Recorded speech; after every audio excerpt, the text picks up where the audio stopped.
Bien, bonjour à toutes et à tous. Merci d'être là aujourd'hui. Donc, c'est le début de ce troisième cycle de cours de cette année, consacré aux espèces réactives et intermédiaires. Donc, c'est un thème très large et c'est probablement un thème d'ailleurs que je vais reconduire l'année prochaine parce qu'en fait, il y a beaucoup de choses. Ça appelle aussi à beaucoup de séminaires et notamment de conférenciers au niveau national qui peuvent intervenir là-dessus. On a déjà parlé d'un certain nombre d'intermédiaires dans les cours précédents, mais là, juste, on va focaliser sur certaines espèces qu'on a un petit peu moins vues. Et donc, ce premier cours, aujourd'hui, va introduire quelques concepts. Alors, c'est une sélection qui est probablement discutable, mais que je trouvais assez intéressante. Vous allez voir, il y a comment voir la réaction organique sous différents angles. Et puis l'introduction aux carbocations. Alors pourquoi les carbocations? Parce que tout d'abord, c'est souvent le premier intermédiaire auquel on est confronté quand on apprend la chimie organique. Souvent, c'est la substitution nucléophile d'ordre 1 qui vient assez rapidement. Et puis, il se trouve que notre conférencier d'aujourd'hui est un spécialiste de ces espèces-là, donc ça marche très bien. Et donc, c'était la date sur laquelle on a convenu. Et donc, Jérôme Lacour de l'Université de Genève va nous parler, lui, de tout ce qu'il fait dans la synthèse et l'exploitation des carbocations et leurs propriétés magnifiques. Voilà, donc voici une photo, non pas des Alpes suisses, mais en fait des Dolomites, illustrant un chemin réactionnel et dans ce creux, quelques sièges, quelques intermédiaires qu'on va voir au cours lors de ce cours. Alors pourquoi c'est important? Parce qu'en fait, comprendre une réaction souvent amène à comprendre quelles sont les espèces réactives en jeu et quels en sont les intermédiaires. Une fois qu'on a cette connaissance, évidemment, on a une idée du mécanisme et donc on peut l'optimiser, la réaction, mais on peut aussi l'exemplifier, la diversifier, aller sur d'autres chemins réactionnels.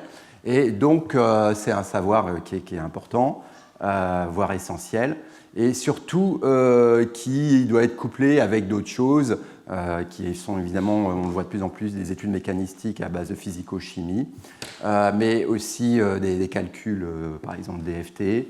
Et donc, on a maintenant une idée de plus en plus avancée sur un certain nombre de réactivité. Ce qui est assez intéressant aussi, et ça je vais le redire plusieurs fois, c'est qu'on a une revisite de vieilles réactions, mais qui permettent finalement de confirmer quelques premières intuitions. Alors la bibliographie, elle est assez vaste, mais il y a des livres qui sont peut-être plus faciles d'abord que d'autres. Et alors il y en a un, celui-là, les Reactive Intermediate Oxford Science Publication, c'est ce qu'on appelait les Oxford Primer, là c'est des petits volumes très simples qui sont très très valables pour présenter plein de réactions chimiques, organiques, mais notamment les Reactive Intermediates, donc très facile à lire.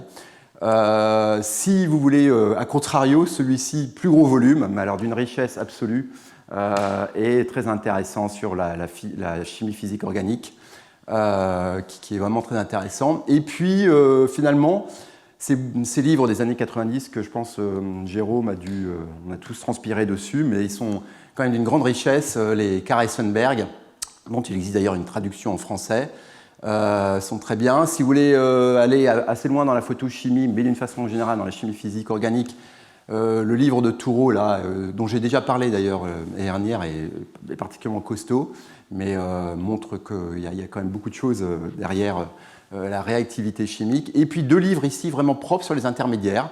Ce Moss et Platz et ce Singh, qui sont eux aussi vraiment intéressants. Alors je devrais ajouter le bouquin de Pierre Vogel, on en parlait tout à l'heure, je ne l'ai pas mis dans la liste, mais qui lui-même contient plein de données, notamment des constantes cinétiques, des constantes thermo, et qui est aussi riche. Dans le cas des carbocations, cette revue relativement récente, finalement, redresse bien le paysage de la chimie des carbocations, son évolution, sa genèse, son application dans le monde industriel, et ainsi de suite. Alors, je reviens sur des choses que j'avais présentées il y a quelques années, mais c'est vrai que 1828, Wohler, première synthèse d'une molécule organique synthèse emblématique par excellence, puisqu'on prend des réactifs inorganiques, absolument pas du tout forcément nécessairement la bibliothèque, dans les cabinets des organiciens. Et puis on chauffe, et puis on obtient l'urée, une molécule très organique, du vivant.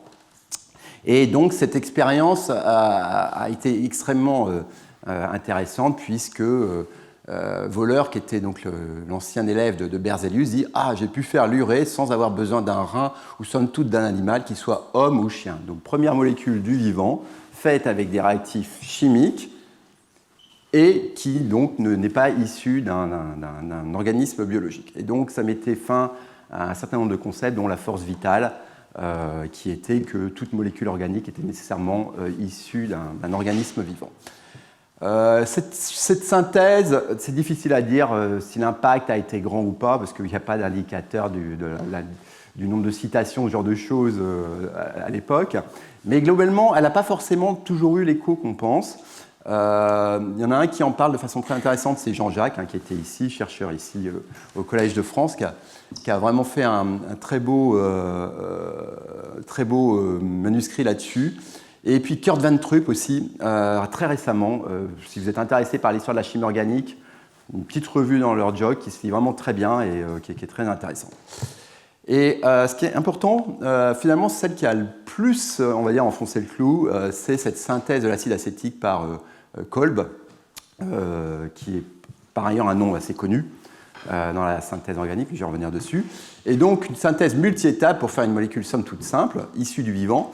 Mais vous voyez, on parle de carbone, soufre élémentaire, du CS2, a priori on forme un carbène qu'on couple, et puis ensuite hydratation avec un certain arrangement photochimique, réduction au potassium mercure, donc des étapes assez lentes. Évidemment, personne ne va utiliser ça pour faire l'acide acétique, en tout cas certainement pas l'industrie. Mais magnifique synthèse, puisque c'est le premier exemple où on crée une liaison carbone-carbone.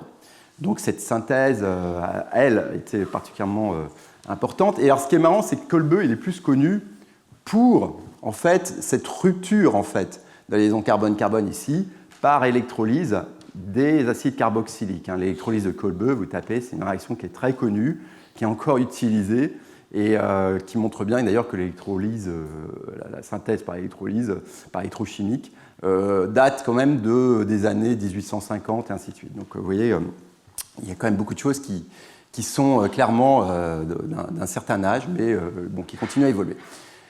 Donc de là, comment ne pas parler ensuite on va dire de la star locale, du pionnier français lui-même du domaine. C'est évidemment Berthelot, puisque Berthelot, lui, a tout de suite vu une opportunité que les autres n'avaient peut-être pas complètement vue, c'est qu'on pouvait utiliser la synthèse pour créer un monde nouveau moléculaire. Donc il a écrit ce livre dans les années 1870, Chimie organique fondée sur la synthèse, 2 tomes qu'on peut télécharger, ce qui est relativement rare, je vais vous en parler après. Donc il avait sa chaire au Collège de France. Berthelot, c'est quelqu'un qui était très occupé, il faisait plein de choses, il a été ministre des Affaires étrangères, il s'est occupé scientifiquement, il a touché à énormément de choses différentes. Mais une de ses premières synthèses, donc il a fait de l'éthanol à partir d'une réaction finalement relativement simple, hydratation de l'éthanol. Donc là c'est une molécule naturelle, mais là où il a commencé vraiment à aller très loin, c'est par exemple faire l'éthylène, où on prend du carbone, dihydrogène, on fait un arc électrique et on obtient cette molécule d'acétylène. Et puis probablement une de ces réactions les très très citées encore de nos jours, vous la verrez dans beaucoup d'introductions d'articles, c'est cette cyclotrimérisation de l'acétylène pour donner du benzène, des conditions vraiment, on peut le dire, drastiques, mais une très belle réaction parce que donc, là on arrive à une molécule totalement non naturelle et puis qui est la source d'une chimie très riche, toute celle des aromatiques. Donc Berthelot l'exprime de façon relativement claire. La chimie crée son objet, cette faculté créatrice semblable à celle de l'art lui-même, la distingue essentiellement des sciences naturelles et historiques. Donc clairement, montre que le chimiste organicien est quelqu'un qui peut contribuer à fasciner un nouveau monde.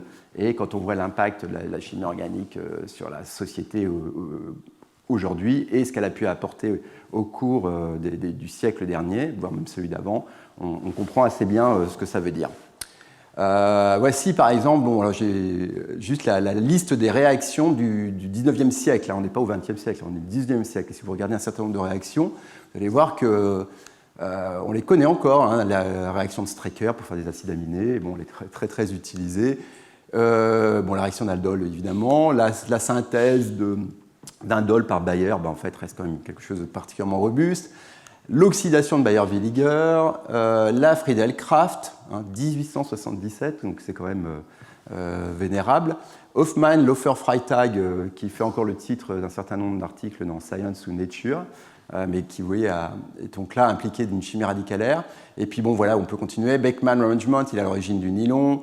Arrangement de Carcius, Gabriel, très utilisé finalement encore dans l'industrie, parce que c'est une façon très simple de faire des amines primaires. La fameuse électrolyse de Kolbe, dont je vous ai parlé, à ne pas confondre avec la réaction de Schmidt-Kolbe, qui, elle, a permis de carboxyler un phénoxy et de faire l'acide salicylique, autrement dit l'aspirine. Donc, les règles de Markovnikov, et puis ainsi de suite. Et puis surtout, ce qui est très important, c'est que la chimie a tout de suite été couplée à l'industrie. C'est-à-dire qu'en fait, des gens ont vu cette opportunité extraordinaire, j'ai envie de dire, de vraiment lancer des produits nouveaux avec des nouvelles propriétés. Et donc, c'est le groupement BASF a été créé à cette époque-là, Bayer, Solvay, Dupont de Nemours, les frères Poulenc en France. Donc, quand on voit industrie, l'industrie chimique, on en voit un petit peu en France. Si vous voulez voir des grands complexes industriels chimiques, le mieux, c'est de traverser le Rhin. Vous allez à Mannheim, Ludwigshafen, vous verrez le complexe de BASF. C'est monstrueux, c'est 10 km sur 1 km et vous verrez exactement ce que c'est. Vous prenez le train entre Cologne et Düsseldorf, vous voyez le complexe de Bayer, Leverkusen, et là aussi vous comprenez, bon, vous avez même une équipe de foot, Bayer-Leverkusen, donc voilà, donc vous comprenez ce que c'est que le poids de l'industrie chimique et aussi d'ailleurs son poids énergétique, qu'il faut jamais qu'il faut prendre en compte dans le cas de l'Allemagne. C'est vraiment un consommateur d'énergie assez important. Même si là aussi les choses évoluent dans un sens de réduction des coûts. Alors, on peut se poser la question aujourd'hui, finalement, on en est où au niveau synthèse? Donc, c'est des constats, je suis sûr que vous en avez d'autres, ou pas forcément, qui pourraient être intéressants de discuter, qu'on peut faire d'ailleurs après cette présentation. Globalement, ce qu'on voit, c'est qu'il y a toujours des développements méthodologiques très importants. C'est quand même la catalyse homogène, par exemple, occupe un nombre de journaux important, a fait sa place dans des journaux comme Nature, Science, et ainsi de suite. Vous regardez Chemical Engineering News, vous ouvrez le magazine semblable de la Royal Society of Chemistry, le Chemistry World, c'est pareil. Sur les centaines de pages, il est rare qu'il n'y ait pas au moins 2 ou 3 articles consacrés à des développements méthodologiques en synthèse ou des revisites de molécules. Alors, pourquoi? En utilisant des nouvelles techniques, alors photoredox, électrocatalyse, ball milling. Comme vous le voyez, je mets new parce que c'est rarement new en fait, c'est juste optimisation. On profite d'une amélioration des matériels. C'est notamment beaucoup le cas avec la photochimie. On est passé au LED bleu, parce que voilà, qui permet d'avoir des conditions plus douces. Mais bon, donc on bénéficie de l'optimisation des matériels. Il y a un point sur lequel on discutait un petit peu hier justement avec Jérôme, c'est explorer l'espace chimique. Et c'est peut-être pas celui sur lequel les gens se penchent le plus, parce que c'est peut-être un peu risqué, mais il y a tellement de combinaisons d'atomes, de liaisons à faire. On n'a rien exploré pratiquement. Je n'ai pas sorti les chiffres, mais on pourrait explorer beaucoup plus cet espace chimique. Mais voilà, et c'est peut-être là aussi que, malgré tout, avoir une aide dirigée par l'intelligence artificielle, machine learning, peut aider. Mais d'une façon générale, une grande partie des acteurs sont quand même impliqués dans la revisite de processus. Généralement, on les rend plus verts. Alors là, quel degré de vertitude, si je dois dire, on en est, ça c'est toujours discutable. Il y a quand même par contre, il y a des indicateurs. Et puis, quelque chose qui fait son chemin et qui va très très vite, c'est malgré tout la robotisation des labos. Et vous avez quand même des vidéos saisissantes, par exemple du labo d'Andrew Cooper à Liverpool, où on a vraiment le robot dans le labo, tout seul, qui va dans un cabinet chercher des réactifs, qui va ensuite sur une espèce de paillasse et puis qui fait les mélanges et ainsi de suite. Et tout ça complètement autonome. Et voilà, donc ça existe. Leroy Cronin à Glasgow est aussi extrêmement actif sur le domaine. Il a même commercialisé un certain nombre de solutions, ou du moins on peut contacter cette société Computer si on veut, par exemple, automatiser quelque chose qui se fait de façon très routinière dans un labo. Pourquoi pas l'automatiser au lieu de sacrifier du temps humain et ainsi de suite, et peut-être aussi de minimiser des erreurs expérimentales. Donc globalement, voilà. La synthèse totale, là aussi, n'est pas épargnée. Quel est son intérêt? Où aller?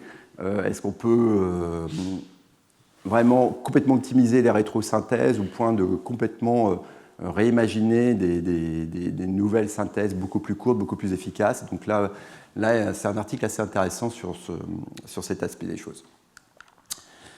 Alors globalement, ce qu'il nous faut pour faire de la synthèse organique, c'est quand même des produits de départ. Et donc on a besoin généralement de building blocks pour arriver aux molécules SUL, parce qu'on part de molécules déjà existantes. Et les ressources principales de ça, ça reste quand même la pétrochimie, parce qu'on voit toujours le pétrole comme une source d'énergie, mais c'est aussi une source de la chimie. Alors certes, dans la consommation globale du pétrole, c'est une toute petite part, donc 10 à 15% du pétrole, mais elle est quand même essentielle. Elle est essentielle parce que pour l'instant, on ne sait pas faire autrement. Et puis surtout, le pétrole permet d'avoir accès à des molécules typiquement aromatiques qui seraient, pour l'instant, qu'on a quand même du mal à faire autrement.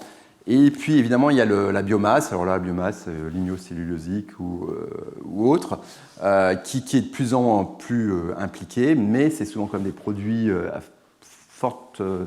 il y a beaucoup de liaisons carbone-oxygène, donc c'est difficile d'aller directement sur les mêmes produits que ce qui est issu de la pétrochimie. Bon, après, on peut également inventer des nouveaux catalogues, mais voilà les deux sources principales. Et puis évidemment, on peut penser à d'autres sources, valorisation du CO2 et ainsi de suite, qui peuvent donner des nouveaux cycles. On a toujours cette vision pas forcément claire de qu'est-ce qui est abondant quand on veut faire des commandes de produits, quelle est l'abondance des building blocks. Donc c'est un des articles référence sur cette problématique, donc par Alain Warneck à Strasbourg. Et donc ce que vous voyez, c'est... alors il y a les amines primaires, là il y a un choix d'amines primaires énorme, suivi des acides. Donc là, c'est deux familles de composés. Vous avez énormément de composés possibles. Alors, certains, ça veut dire quand même qu'il faut contacter la société qui fait ça, des sociétés à façon. Mais bon, a priori, quelqu'un peut vous le fournir. Il y a deux types de... Vous voyez, il y a une ligne orange et une ligne bleue. Donc le RO2, c'est une espèce de catégorie premium du building block avec un poids moléculaire inférieur à 200, des solubilités assez importantes et peu de hydrogen bonding. Donc c'est une catégorie à part et globalement c'est souvent celle qui est quand même malgré tout le plus utilisée. Et puis voilà, donc on descend après dans les autres familles. Donc par exemple, quand on utilise beaucoup de dérivés halogénés, par exemple, vous voyez, les dérivés halogénés, ce n'est pas ce qui vient en premier. C'est même, finalement, c'est pas très loin des acides boroniques, typiquement. Donc les acides boroniques, il y en a beaucoup, beaucoup. Donc c'est assez intéressant de voir ça. Les alcènes, contrairement à ce qu'on pourrait croire, ne sont pas forcément si présents que ça comme produit de départ. Et voilà, donc c'est une analyse qui peut être utile. En tout cas, qui est utile du point de vue industriel, parce que ça aussi indique, sous-jacent évidemment là-dessus, c'est aussi des coûts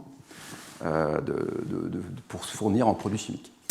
Alors, comment on fait la synthèse? Bon, ce n'est pas à vous que je vais l'apprendre, mais globalement, on va arriver aussi à la notion d'intermédiaire.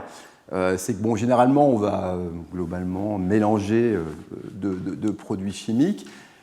sur lesquels l'idée c'est de créer une ou plusieurs liaisons chimiques, bon, généralement une, et principalement des liaisons carbone-carbone, puisque c'est un peu la formation, on va dire, suprême de la chimie.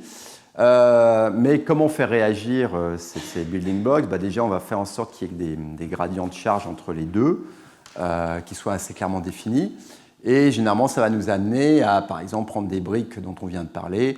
L'un est riche en électrons, avec ce doublé, et l'autre relativement appauvri. Et donc, on va pouvoir réagir, par exemple, comme ça, même s'il y a d'autres possibilités de réagir. Ce qui est important, c'est qu'il faut que les deux, à un moment, se rencontrent, quel que soit le milieu réactionnel dans lequel on est. Et il va falloir aussi trouver les conditions réactionnelles pour que ça marche. Alors, ce qui est intéressant aussi, c'est l'intérêt de cette photo très simple, c'est que globalement la brique est là, celle-là est là. Globalement, on retrouve la majeure partie de la brique de gauche ici et la majeure partie de la gauche de droite ici, mais la liaison entre les deux, elle, est souvent une nouvelle fonction. On a créé une nouvelle fonction. Et donc, une fois que ces partenaires ont été identifiés, et en fait, on doit trouver les bonnes conditions de réaction qui favorisent la collision pour les faire réagir. Alors, s'il y a ce questionnement, comment faire en sorte que des réactions, on va dire, avancent plus ou moins vite, celui qui a vraiment eu l'idée première de voir quels étaient on va dire, les apports d'énergie extérieure et comment aider une réaction, c'est Arrhenius, prix Nobel de chimie en 1903, qui a observé, très simple, donc lui c'est sa réaction, on va dire, historique, c'est que quand il a fait l'hydrolyse du saccharose en glucose et fructose, il remarque qu'en chauffant, ça marche mieux. Donc, en fait, globalement, il dit en chauffant simplement d'un seul degré, la vitesse de la réaction augmente de 10 à 15%. Donc, première constatation relativement empirique, dont il va sortir une loi, elle-même très empirique, mais qui, vous allez voir, est quand même bien robuste. Alors, généralement, d'ailleurs, souvent, on a cette règle qu'on entend souvent, augmenter de 10 degrés votre milieu réactionnel et vous allez généralement doubler votre vitesse de réaction. Donc c'est vrai qu'on n'a pas toujours à l'esprit quand on dira ma réaction n'a pas marché, oui, mais finalement, est-ce que par simple chauffage, on va peut-être essayer, parce qu'il y a quand même parfois des choses qui peuvent se produire. Évidemment, ça peut être au détriment de la sélectivité, mais bon. Donc il arrive à cette équation, K, la rate constante, A, alors là c'est un terme un petit peu fourre-tout, on va voir, mais c'est une mesure de la fréquence des collisions. Et puis donc un terme très important, donc exponentielle moins EA RT, bon, EA étant cette énergie d'activation qui en fait définit l'énergie à fournir pour convertir ces deux produits vers le produit C, énergie qui est donc souvent induite par chauffage parce que vous allez donc augmenter la cinétique l'énergie cinétique des molécules et donc favoriser les rencontres et les rencontres productives. Alors aujourd'hui, Arrhenius, bon, je pense que c'est difficile de faire la chimie sans croiser Arrhenius. Mais Arrhenius est devenu aussi populaire pour une autre raison, ou du moins à trouver un autre écho, c'est que c'est en fait un des premiers à avoir modélisé l'effet du CO2 sur le climat, avec quand même quelques calculs. Et donc c'est quelqu'un qui avait vraiment une intuition remarquable. Alors il y avait quelques travaux précurseurs, mais vraiment les gens restent impressionnés par les articles qu'il a pu produire sur l'effet de serre, et notamment par le CO2. Alors, l'autre vision beaucoup plus achevée, mais qui finalement, et heureusement c'est bien, converge avec celle d'Arrhenius, c'est la théorie de l'état de transition, ou Activated Complex Theory, donc par Ehring, Evans et Poliani, donc 1935, donc environ 30 ans plus tard, où eux ne sont pas partis de constats expérimentaux, mais réellement d'une analyse très théorique. Et donc, ce qu'ils ont montré, c'est que on pouvait postuler une espèce qui était un état de transition, qui a un point de passage, et qu'on appelle le complexe activé. Et cette espèce est en équilibre avec les réactifs, c'est-à-dire que dès qu'on revient, on revient au produit de départ, mais si on va un petit peu sur la droite, on va vers les produits d'arrivée, donc espèce qu'on ne peut absolument pas isoler, qui a en fait une existence très, très, très courte, bien sûr. Et globalement, là où le travail de Hering et Vance-Poliani va être très intéressant, c'est d'arriver à cette équation maintenant, où globalement, on retrouve quelque chose qui est très semblable à celle d'Arrhenius. Globalement, l'enthalpie libre de réaction correspond fortement à l'énergie d'activation d'Arrhenius, et c'est surtout le terme A qui ici devient beaucoup plus clair. Un point aussi qui est très important, donc ce terme A correspond donc à ce produit K, KBT, avec donc la KB la constante de Boltzmann, H la constante de Planck, on divise par la constante de Planck, la température, et un facteur K ici qui lui aussi, alors je ne sais plus quel est le terme exact, mais bon, qui est généralement un petit peu négligé dans l'utilisation, mais bon, qui est là dans l'équation.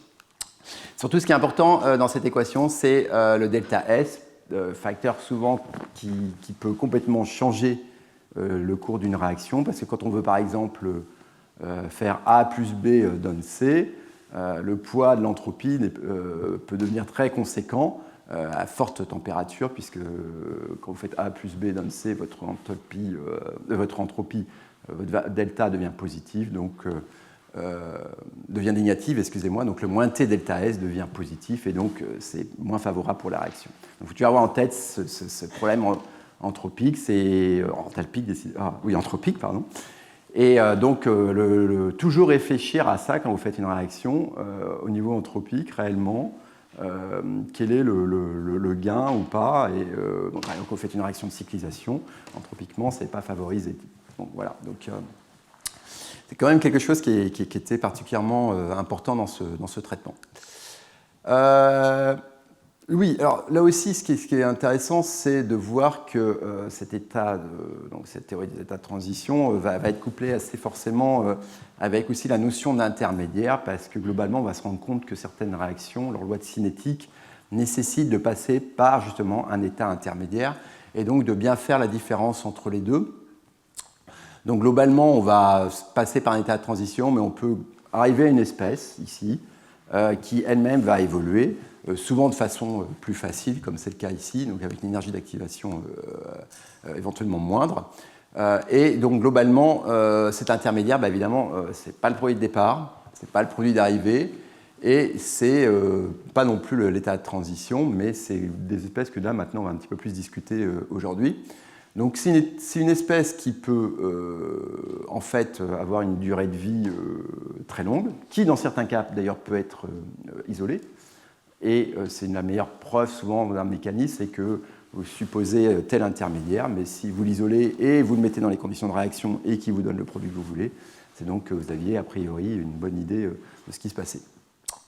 Un état de transition, comme j'ai dit, va durer au contraire lui très peu, donc on dit la one bond vibration cycle, sont vraiment juste le temps d'une vibration, un full cycle de vibration, ce qui correspond à des temps de l'ordre de la femtoseconde. Bon, alors tout ça c'est assez bien, d'ailleurs je devrais donc parler de ce site-là, vous pouvez aller regarder dessus, c'est un glossaire de termes assez intéressant pour la chimie, réactivité, il y a plein d'autres choses. Notamment il y a des études, il y a la cinétique, la stéréochimie, tout ça c'est relativement bien défini, et donc ça vous donne tout de suite les bons termes aussi en anglais parfois, parce que bon, on peut être assez bateau. Alors il y a un postulat qui est particulièrement important et qu'on a déjà d'ailleurs utilisé dans le cours de chimie radicalaire, c'est le postulat de Hammond. Littéralement, donc Jacques 1955, vous voyez quand même les choses ont été assez lentes dans la compréhension malgré tout des de la réactivité chimique. Mais donc, ce que dit Hammond, c'est que si deux états, par exemple un état de transition et un intermédiaire instable, se suivent dans une réaction et globalement sont des états d'énergie relativement voisins, alors on peut passer de l'un à l'autre avec un minimum de réorganisation de la structure moléculaire. Bon. Sur cette base-là, bon, c'est à la fois intuitif, parce qu'on comprend, si elles ont le même état d'énergie, on peut comprendre qu'il n'y a pas beaucoup de différence au niveau de la structure moléculaire, mais ça reste un peu abstrait sur ce que ça veut dire. Là où ça prend son sens, c'est si on regarde deux types de réactions. L'une est ergonique, où globalement on va vraiment avoir quelque chose où le produit de départ est relativement proche de l'état de transition. En fait, c'est ça l'idée. C'est que dans ce cas-là, l'état de transition est proche du produit de départ. Donc, on va avoir ce qu'on appelle un early transition state. Et donc, globalement, ça veut dire qu'au niveau de l'état de transition, on a très peu, finalement, bougé par rapport au produit de départ. D'où par exemple cet état de transition ici d'une ESN2 où le OH- qui va rentrer reste quand même relativement éloigné. Cette liaison de carbone-oxygène ici est très distante, en tout cas bien plus longue que la carbone-iode, et donc globalement on est loin du produit final. Ces early transition states, on les retrouve dans pas mal de réactions très exothermiques, notamment l'addition d'un radical sur une double liaison. C'est exactement la même chose. Votre radical, l'état de transition de l'addition d'un radical sur une double liaison, le radical est encore très très éloigné de la double liaison. Votre liaison carbone-carbone, par exemple, est très très loin des 1,54 angstrom, et beaucoup plus, la valeur est bien plus grande. Et puis, il y a le cas donc, endergonique où c'est l'inverse. On va passer donc, par un intermédiaire ici où il va falloir apporter pas mal d'énergie. Et une fois que cet intermédiaire est fermé, il va réagir de façon très rapide pour vous donner enfin, il va vous libérer l'intermédiaire ici, donc sa formation de ce carbocation, donc, qui lui est un intermédiaire. Et donc, globalement, ici, c'est l'inverse. Donc, votre carbocation et votre état de transition ici sont relativement proches. Donc ça paraît très simple et tout, mais c'est là aussi intéressant de garder ça en mémoire sur ces stabilités d'intermédiaires relatives et qui peuvent elles-mêmes guider en fait par certains côtés la cinétique de la réaction. Alors, bon, comment, évidemment, là c'est un peu, on va vite sur le truc, mais bon, comment s'alléger du poids de l'énergie d'activation, évidemment, utiliser un catalyseur. Bon, voilà.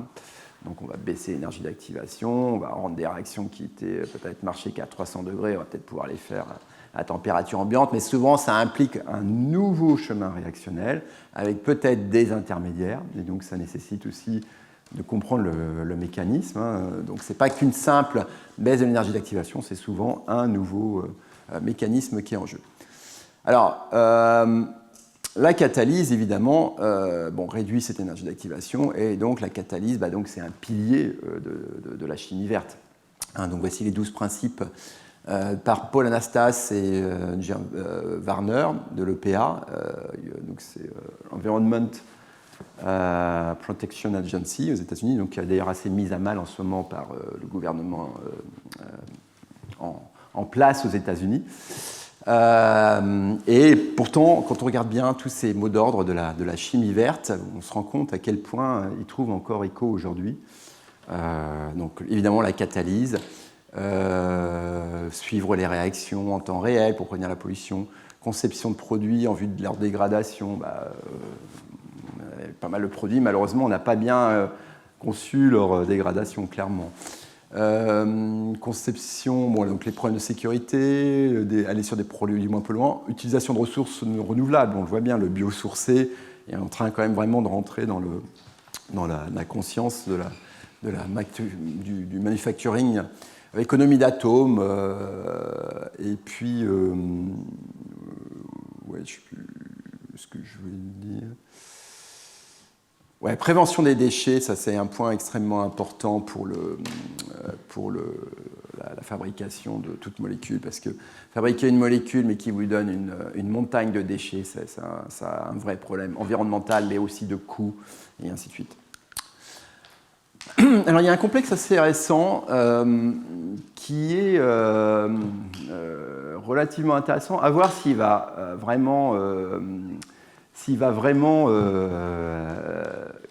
conduire à des, on va dire, à des découvertes importantes, mais il permet peut-être, et c'est peut-être plus pédagogique forcément que réellement fonctionnel, c'est le concept de half reaction d'André Youdin, qui dit qu'on devrait analyser une réaction globale par exemple, en semi-réaction, comme on le fait, par exemple, avec les demi-réactions de l'électrochimie. Pourquoi pas envisager une réaction de chimie organique selon le même principe. Alors l'exemple cas,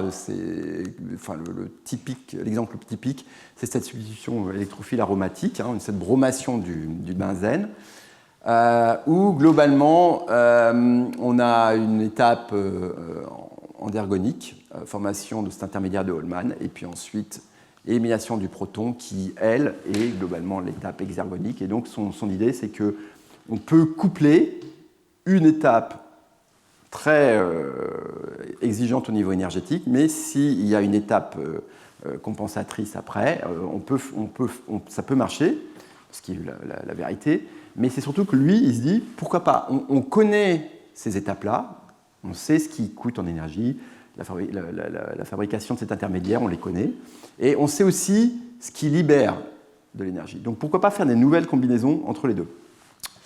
Alors, par exemple, qu'est-ce qui est uphill process, donc qu'est-ce qui est endergonique? Une isomérisation EZ.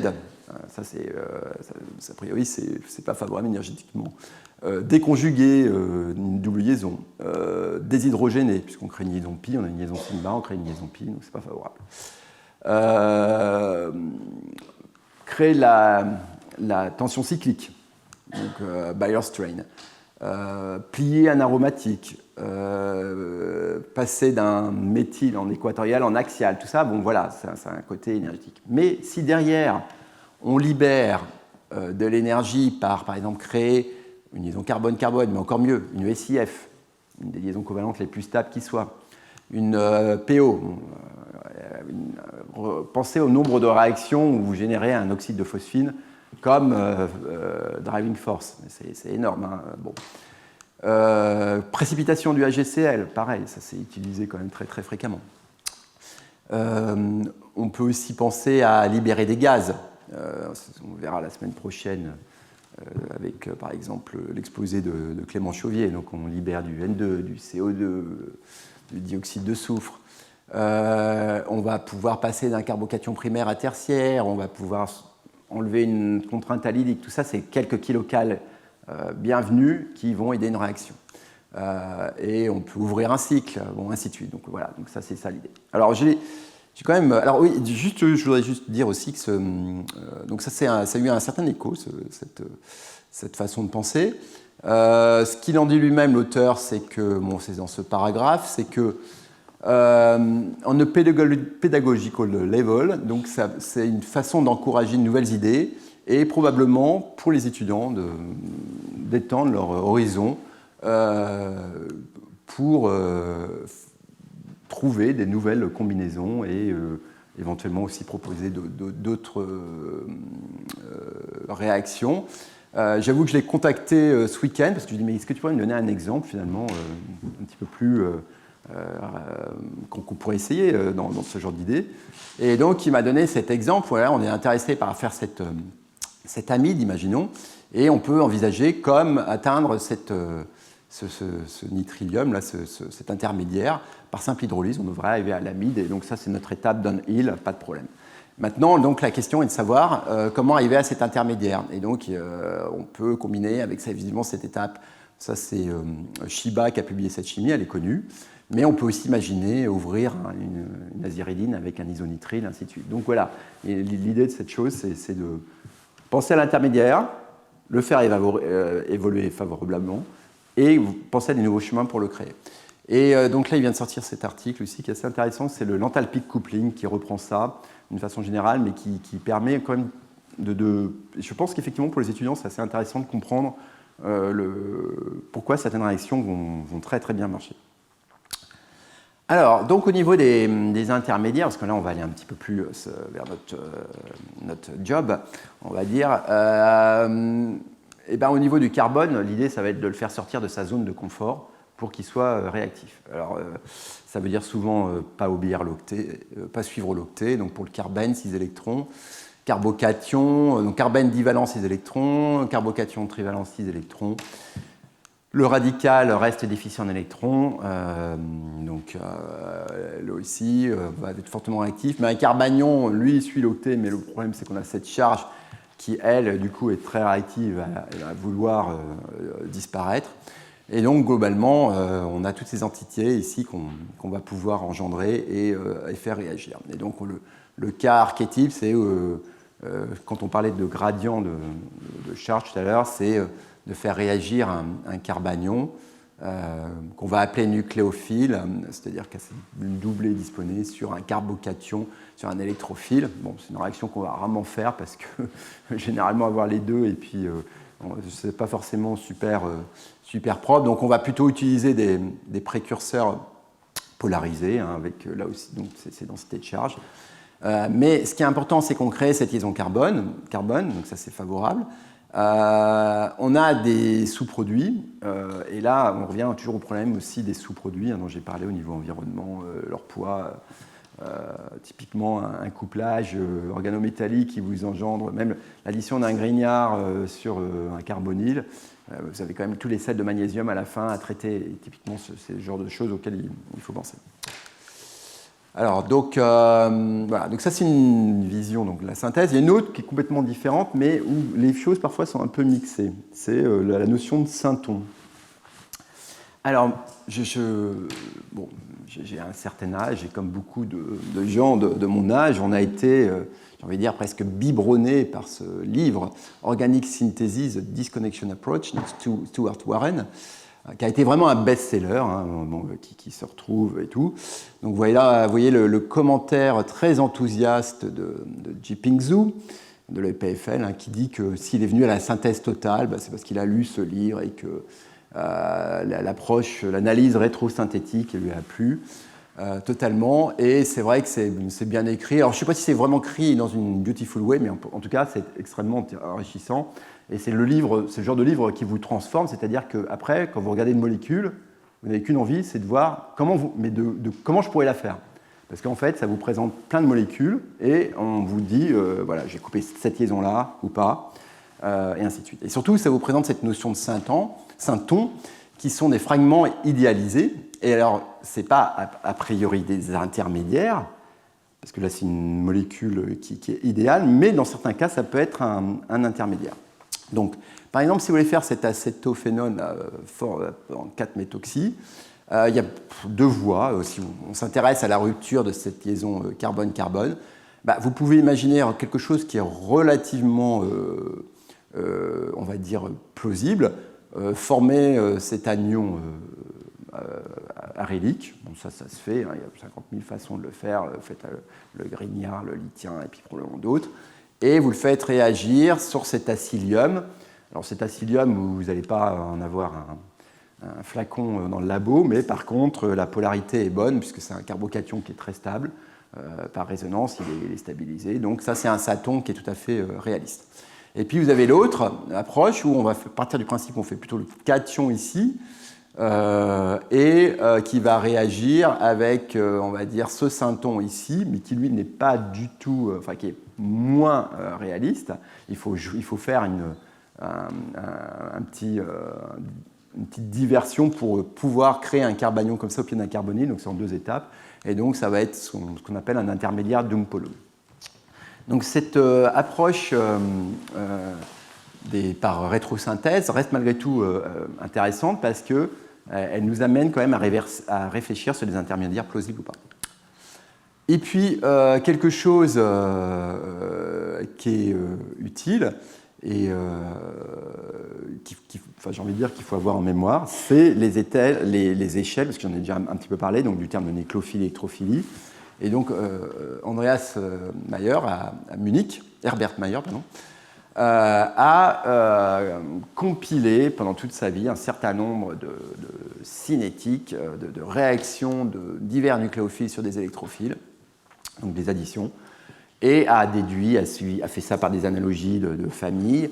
On a déduit cette équation globale où on peut déduire, vous avez par exemple, vous voulez faire réagir un malonate sur un carbocation benzylique, bah là, typiquement, ça va être vraiment là qu'il faut regarder parce que vous avez tous les renseignements, c'est-à-dire que globalement, vous allez avoir un paramètre de nucléophilie qui est intrinsèque au nucléophile. Vous avez un paramètre d'électrophilie, donc propre à l'électrophile, et puis vous avez ce facteur SN qui va être le slow specific nucléophile paramètre, donc en fait qui est analysé en faisant réagir un nucléophile avec divers électrophiles et on compare les constantes. Parce qu'en fait, le paramètre intrinsèque de nucléophilie ne vous dit pas quelle est la sensibilité de la réaction de ce nucléophile vis-à-vis de certains électrophiles. C'est-à-dire que vous pouvez avoir des paramètres de nucléophilie N relativement semblables, mais des SN, eux, très, très variés. Donc, par contre, là où il y a des limitations, c'est que les effets stéréiques sont mal pris en charge. Et une limitation aussi, c'est que globalement, il vous faut au moins une, voire deux des partenaires qui soient des espèces carbonées. Alors, si vous voulez avoir plus de détails là-dessus, j'en ai rediscuté avec lui aussi ce week-end. Sami Lakhdar est le spécialiste de ça. Il est intarissable sur le sujet parce qu'il a participé lui-même à l'établissement de ces tables. Et puis, il vous donnera tous les renseignements importants pour l'utiliser proprement. Là aussi, il y a une revue qui est très intéressante. Vous pouvez aller sur ce site-là. Et si vous allez sur ce site-là, vous allez télécharger ça. Voilà. Donc, juste pour dire qu'évidemment, on ne voit rien, mais c'est fait exprès ou pas. C'est que globalement, vous avez... donc ça, comme je dis, je l'ai téléchargé ici. Vous pouvez, donc il y a un QR code et tout, mais vous avez quand même globalement un nombre de données hyper importantes et c'est quand même rare de ne pas trouver son bonheur. Par exemple, même les NHC boranes sont ici. Tout ça, c'est des travaux que Herbert Mayer a fait avec au travers de différentes collaborations et a établi petit à petit. Et donc, si c'est quelqu'un que vous avez la possibilité de rencontrer, il est vraiment extraordinaire. Donc, moi, je lui ai fait dédicacer cette table. Voilà, donc il est retraité maintenant, mais là aussi toujours malgré tout très, très actif. Alors, pourquoi c'est important de connaître les intermédiaires? Tout simplement parce que, prenons le cas d'école le plus simple, selon l'intermédiaire, vous allez avoir par exemple deux produits différents. Donc, par exemple, faire réagir le propène avec HBr en conditions, on va dire, classique Markov-Nikov, ou avec un petit peu de peroxyde, ce peroxyde d'ailleurs pouvant être délibérément ajouté ou pas, parce que la réaction sous oxygène, par exemple, peut conduire à la formation de peroxyde intermédiaire, mais ça va complètement vous divertir la réaction, et dans un cas, vous allez obtenir le produit dit de Markov-Nikov, où on transite par un carbocation secondaire, ou le produit dit de Karash, où globalement on va avoir formation du radical secondaire, mais ici c'est le BR point qui s'est additionné sur la double liaison. C'est une littérature que moi j'avais commencé à regarder, elle est quand même relativement complexe. Elle est d'autant plus complexe qu'en fait la connaissance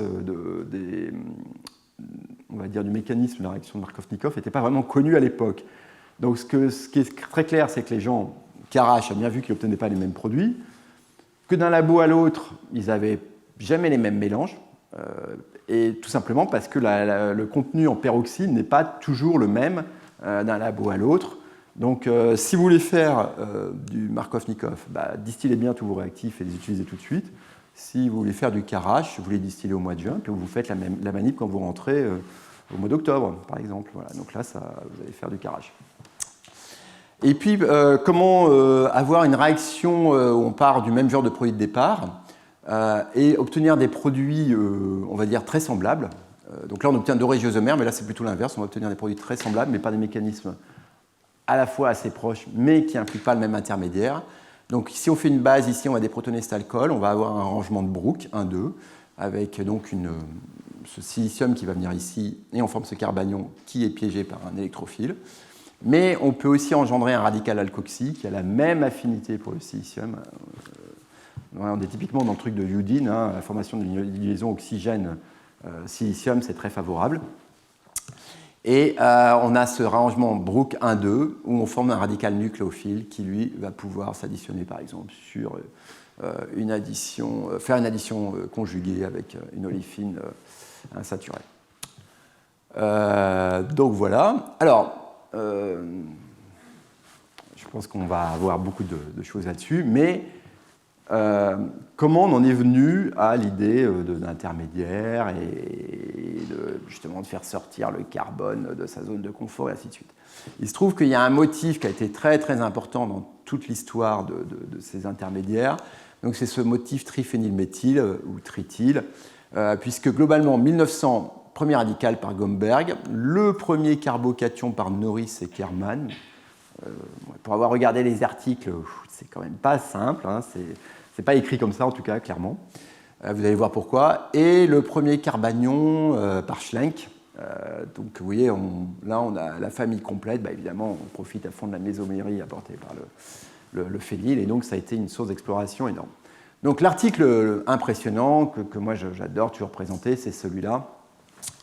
C'est le premier radical, Gomberg, 1900, facile à retenir au niveau de la date. On prend du chlore de trityl, de l'argent, on a le HgCl qui précipite, donc une des forces motrices de Yudin, et on forme cette entité radicalaire très stable, alors qui dimérise, mais d'ailleurs son dimère n'est pas la formation de carbone ici, ça a mis beaucoup de temps avant de comprendre ce qui se passait. Mais ce qui est fabuleux, c'est le titre de Gomberg qui a compris ce qui se passait. Lui, il a dit « Je forme un carbone trivalent okay ». Comme il a compris et qu'il est particulièrement peut-être ambitieux ou pas, il dit « Je vais continuer ce travail et je me le réserve ». Bon, voilà, 1900. Manque de peau. Arrive tout de suite après Norris. Donc 1901, donc il n'a pas mis beaucoup de temps à avoir le travail réservé pour lui-même. Hein, donc on voit toujours ces luttes scientifiques comme des trucs hyper récents, mais non, ça, je veux dire, ça castagnait aussi avant. Et lui, il dit tout de suite, non, il n'y a pas de carbone trivalent. Donc il a refait toutes les manipes, là, il n'arrive pas du tout à la même conclusion. Et réponse de Gomberg tout de suite après. Et donc, qui dit, je pense que, vous voyez, donc, le papier par Norris and Sanders, alors, en plus, il y a toujours ses précédences. Mon papier était présenté à la Columbus Meeting, mais c'était dans un proceeding, donc peut-être qu'il ne l'a pas vu. Bon, enfin bref, il y a eu des réponses comme ça sur pas mal de choses. Et ce qui est très clair, c'est que, donc en fait, oui, alors si vous voulez d'ailleurs une analyse de cette histoire, cette revue là dans Tetrahedron est vraiment intéressante. Les deux articles ailleurs là ont été publiés dans un journal qui était parallèle au JACS, qui a fusionné après avec le JACS. Et d'ailleurs, petite quand même parenthèse importante, toutes ces choses-là, on arrive à les trouver en ligne. On arrive à trouver tous les articles allemands de l'époque, tous les articles anglais de l'époque, mais je n'ai pas trouvé comment trouver les articles français de l'époque. Et c'est bien dommage, parce que Dieu sait s'il y a de la richesse là. Et ça, c'est un vrai souci. Hein. Je vois qu'il y a des gens de la SFC ici, mais c'est SCF, pardon, mais c'est un vrai problème, parce qu'on a perdu énormément de choses. Hein. Ou à moins qu'il y ait un accès particulier, mais je répète, hein, américain, anglais, pas de problème. Bon, russe, je ne sais pas, mais ça, c'est un autre souci. Mais, bref. Donc, ce qu'ont fait Norris et Wenzel, en fait, c'est qu'ils ont... ils prenaient le chlore de trityl aussi, ils mettaient soit de l'acide ou AlCl3 de l'NCl2, donc ça ressemble fortement à des conditions de Friedel-Crafts, et ils observent une espèce colorée. Et puis, a priori, ils isolent quand même aussi cet alcool.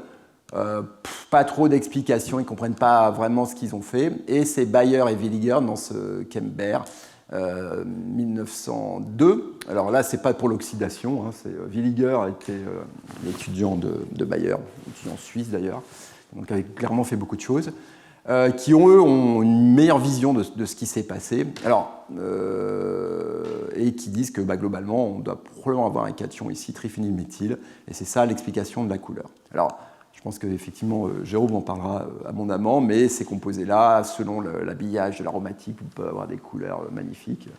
Donc le crystal violet, par exemple, et ce trisamino cation. Difficile de ne pas parler de Bayer non plus, d'ailleurs qui est maintenant dans la postérité. Ah bah c'est pas bon, excusez-moi, une faute de frappe, mais c'est von Meyer, parce qu'il a été anobli pour tout ce qu'il a apporté à la chimie de l'époque. C'est l'inventeur, donc prix Nobel 1881, c'est l'inventeur de l'indigo, Nogin, des barbituriques, de la synthèse de l'indole, donc une contribution d'une richesse énorme.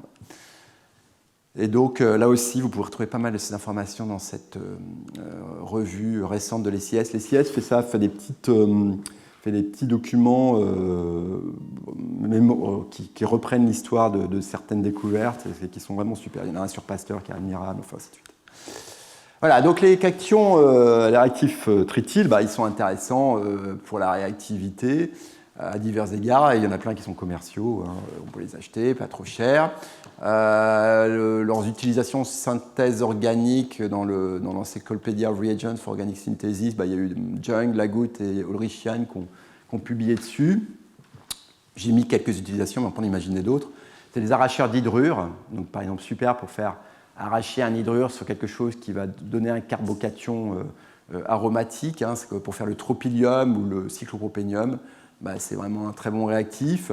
On peut l'utiliser pour oxyder cet éther d'énol silylé et former la cyclohexénone correspondante.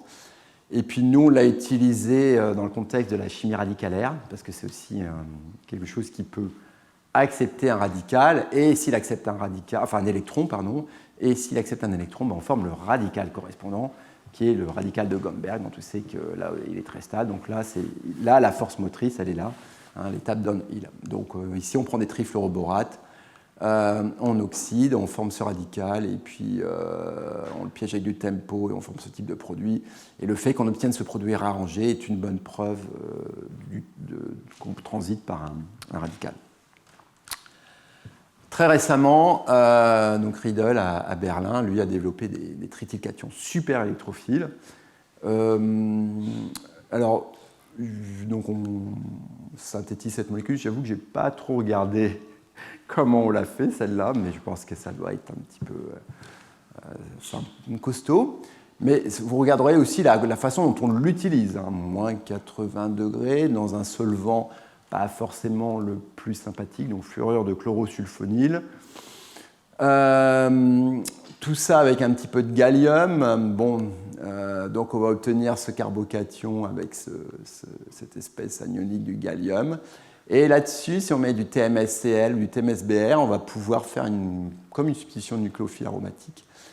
Donc on va substituer un des fluorures par le X, donc ici chlorure ou bromure. Alors quel est l'intérêt de faire ça? C'est qu'on a toujours des carbocations très électrophiles, mais qui sont globalement plus stables par rapport à celui-là qui est vraiment visiblement très touchy.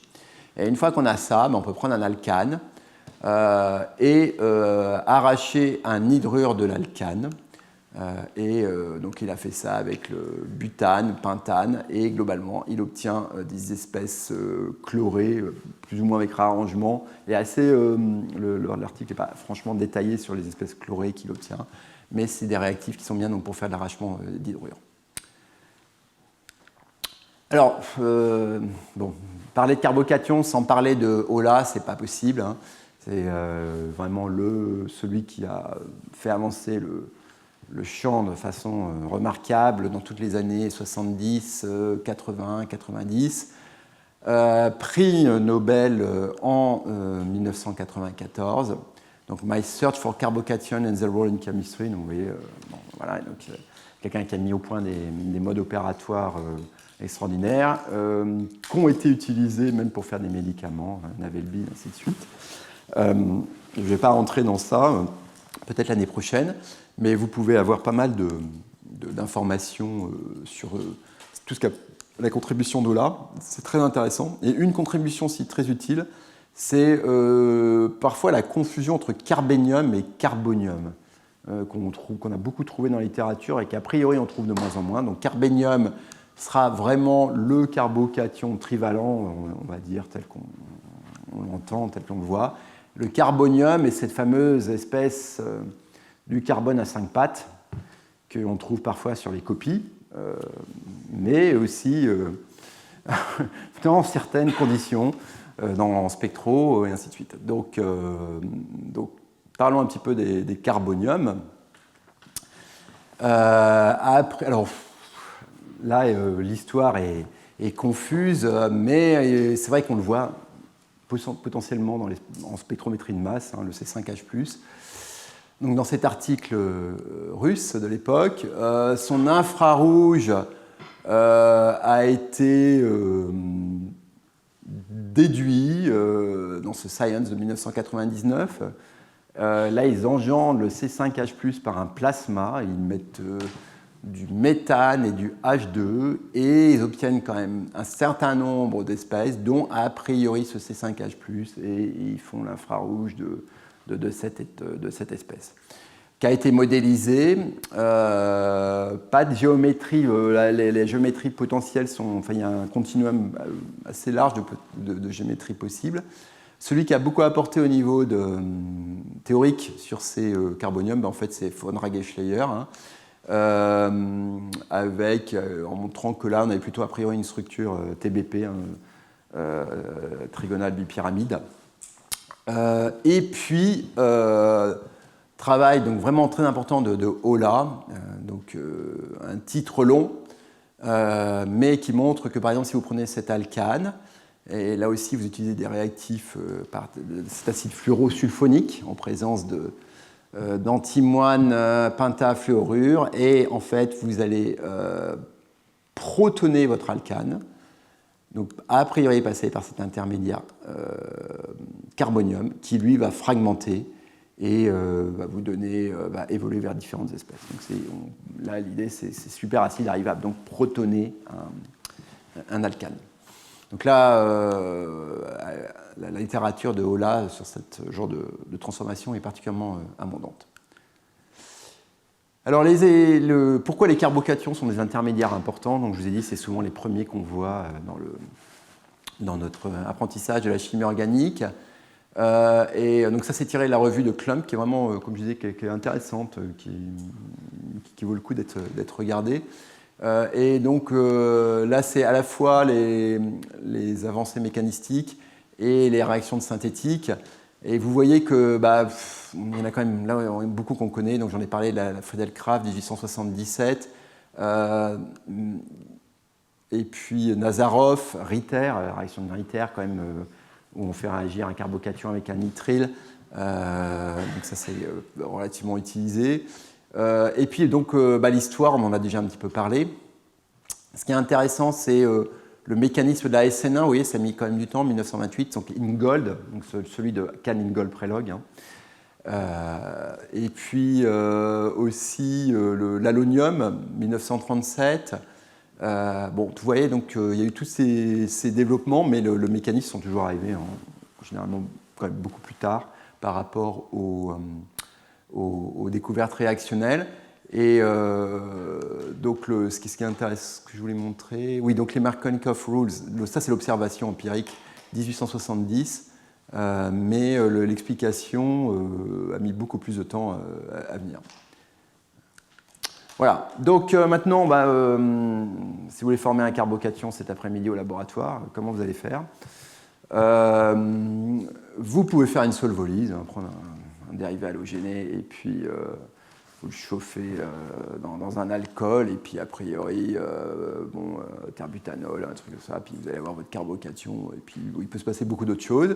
Vous pouvez protoner un alcool selon les conditions, vous pouvez protoner un alkène, un alcène.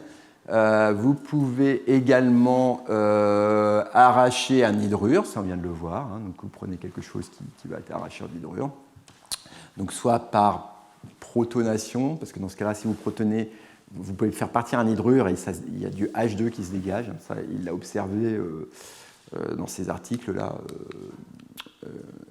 Ola. Hein. Et vous pouvez également arracher un halogénure en utilisant l'acide de Lewis, par exemple.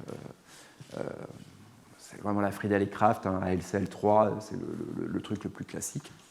Et puis vous pouvez aussi avoir des arrangements de carbocation, migration d'hydrure, migration d'alkyle ou d'aryl. Et puis aussi avoir un radical et l'oxyder. Hein. Le redox peut être utile pour transiter entre les intermédiaires. Alors pourquoi les carbocations ils sont importants dans l'industrie, hein. Ils donnent naissance à pas mal de dérivés très utiles. Bon, déjà, ce qui est important, c'est le catalytic cracking hein, industriel, c'est d'avoir ces mélanges de produits à longue chaîne carbonée et qu'on va traiter en milieu acide avec des éolytes à 500 degrés, et donc on va avoir des protonations de ces chaînes, et puis ça va craquer, et ainsi de suite. Et on peut arriver aussi à des produits beaucoup plus finis dans le même genre de conditions. Par exemple, le fameux isooctane, hein, qui fait en sorte que nos moteurs marchent bien. Hein, quand vous voyez le E95, c'est le taux d'isooctane. Parce que l'octane peut être un carburant, mais l'isooctane est un meilleur carburant, parce qu'il y a moins de détonation, ainsi de suite. Donc, et lui, il résulte tout simplement, en milieu acide, vous prenez l'isobutane, et vous obtenez l'isooctane par addition de cet alcène sur le carbocation que vous avez engendré, et ainsi de suite, vous engendrez un carbocation, donc c'est comme ça que ça se fait. Bon, c'est très très simple, hein, parce que c'est de la catalyse hétérogène, donc évidemment c'est un petit peu plus compliqué. Et puis quelque chose qui est finalement une très belle réaction pour introduire les intermédiaires, parce qu'il y en a un que je n'ai pas écrit, mais c'est la synthèse du phénol et de l'acétone. Vous prenez le cumène, donc issu de la pétrochimie, vous mettez du dioxygène, vous allez arracher en fait l'hydrogène ici, donc vous formez un beau radical bien stabilisé qui est oxygéné. En milieu acide, vous avez ce arrangement de Hock et qui vous conduit à ce carbocation puis qui s'hydrate, et vous formez donc ces deux dérivés. Et je crois que c'est encore des procédés industriels qui tournent, hein. En tout cas on a besoin des deux produits. Voilà, et donc une approche intéressante pour faire des carbocations, c'est celle qu'a développée Yoshida, qui est à l'université de Kyoto, qui est décédé finalement relativement récemment, et aussi finalement relativement jeune. Hein. Et Yoshida a été un des précurseurs de la chimie en flux, de la miniaturisation des réactions, de beaucoup de choses, et aussi cette idée assez géniale de, on va dire, utiliser la chimie des carbocations pour la rendre beaucoup plus pratique, et donc faire un cation pool, donc engendrer un carbocation, comme vous le feriez avec un carbanion, parce qu'on sait engendrer un carbanion globalement et le stocker et l'utiliser. Hein. Bon, voilà, vous prenez, et puis même, vous avez beaucoup de carbanions, par exemple, qui sont commerciaux, qui sont dans les frigos. Les carbocations, il y en a beaucoup moins, parce qu'ils sont beaucoup plus réactifs, et c'est difficile de les engendrer sans nucléophile. Donc là, l'idée, c'est, vous utilisez l'électrochimie, vous allez globalement oxyder un dérivé ici avec une liaison CY qui va pouvoir fragmenter facilement. Et soit vous passez tout de suite une fragmentation, enfin une coupure mésolithique là, pour obtenir votre carbocation et ce radical, ou vous fragmentez ici et vous oxydez le radical en carbocation. Et donc l'idée, c'est, ce qui est intéressant, c'est vous allez pouvoir engendrer par oxydation un carbocation, mais par exemple le faire réagir avec un réactif qui, s'il avait été en mélange avec le carbocation, aurait été oxydé aussi, donc dont le pouvoir d'oxydation est plus bas que celui du précurseur, parce qu'en fait, il a des chambres électrochimiques qui permettent de contingenter cette espèce carbocationique. Donc cette revue-là est très intéressante. Et donc, qu'est-ce qu'on peut faire ? On peut engendrer 0,05 molaire cet iminium, par exemple, après oxydation de cette pyrrolidine. Donc, c'est des cells, divided cells, l'appareil. On est à courant constant, donc c'est une oxydation anodique évidemment. Et ensuite, ça, on peut le faire réagir avec l'allysilane et on va obtenir ce produit d'allylation. Et ça marche bien parce que, par contre, si vous avez mis l'allysilane dès le départ, il y aurait une compétition parce qu'au niveau des potentiels, vous voyez, vous êtes voisins. Pareil, ici, on peut faire une bel exemple de glycosylation où on va prendre un thioglycoside comme accepteur. On va l'oxyder pour faire cet oxonium ici, qui va pouvoir être stocké. Et on le fait réagir maintenant avec un nouveau thioglycoside pour obtenir donc, ce disaccharide ici avec une stéréosélectivité, on va dire classique, hein, rien d'exceptionnel à ça. On peut même pousser cette méthode. Alors là, on n'est plus vraiment dans le cation pool, mais dans le iodonium pool, parce que d'un côté, on va pouvoir avoir un dérivé iodé et un dérivé aromatique, et l'oxyder et former ces iodoniums ici, sur lesquels on peut faire une métathèse d'anion. Et donc, c'est une façon assez intéressante d'engendrer des iodoniums dissymétriques. Voilà. Donc, classical carbocation, je vais juste en parler un petit peu, mais je pense que je ne vais pas avoir le temps de parler des applications synthétiques, donc, mais c'est pas grave, on va faire une pause. Alors, ce carbocation non classique, on va aussi en entendre beaucoup parler avec la dernière conférence d'Ilan Marek, hein, donc au mois de mai, puisqu'il va nous parler de ses travaux. Donc je pense que je mettrai aussi en introduction un certain nombre de transformations là-dessus. Mais l'idée, c'est que, contrairement aux cations classiques, qui sont trivalents et planaires, les carbocations non classiques sont généralement sont des carbocations qui sont délocalisées sur 3 carbones avec une possibilité de stabilisation par 2 électrons supplémentaires. Et donc, à un moment où, si vous comptez le nombre de liaisons que vous pouvez faire à partir du carbone, d'un carbocation non classique, vous pouvez arriver à 5 liaisons. Donc, je reviens un peu sur l'idée de carbonium ici. Donc, je m'explique. Je pense que ce schéma est finalement plus clair que celui-là. Si vous prenez ce bromure de norbornyle, vous pouvez arracher le brome ici avec du AlBr3, vous formez un carbocation et vous arrivez à cette forme ici où globalement votre carbocation il peut être à un moment ici, ici, ici, selon que vous délocalisez votre doublé. Et si vous comptez par exemple ici les voisins sur ce carbone, vous avez 1, 2, 3, 4, 5. Et ici, si vous comptez que c'est une double liaison, vous avez 1, 2, 3, 4, 5 et ainsi de suite. Et la prouesse de von Schleier-Regescher et de Crossing est d'avoir pu cristalliser ce carbocation non classique du norbornyle à 40 Kelvin quand même. Hein, donc, voilà, il a trouvé 3 structures relativement voisines, finement analysées, mais ça reste quand même une prouesse vraiment importante. Et qui a ouvert la voie à pas mal de développements synthétiques dont je parlerai au prochain cours. Oui. Ah ben non, il y a aussi là. J'avais oublié celle-là. Mais donc, il y a ce carbocation non classique qui s'apprend presque à un carbonium. Il y a eu d'autres familles.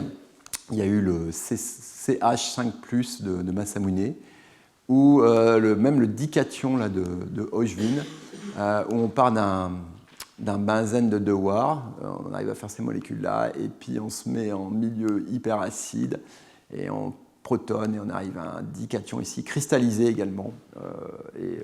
Alors c'est assez intéressant d'écrire les structures et de voir toutes les délocalisations pour comprendre la structure. C'est pas si simple que ça, on peut y passer pas mal de temps. Mais il y a quand même pas mal de littérature là-dessus.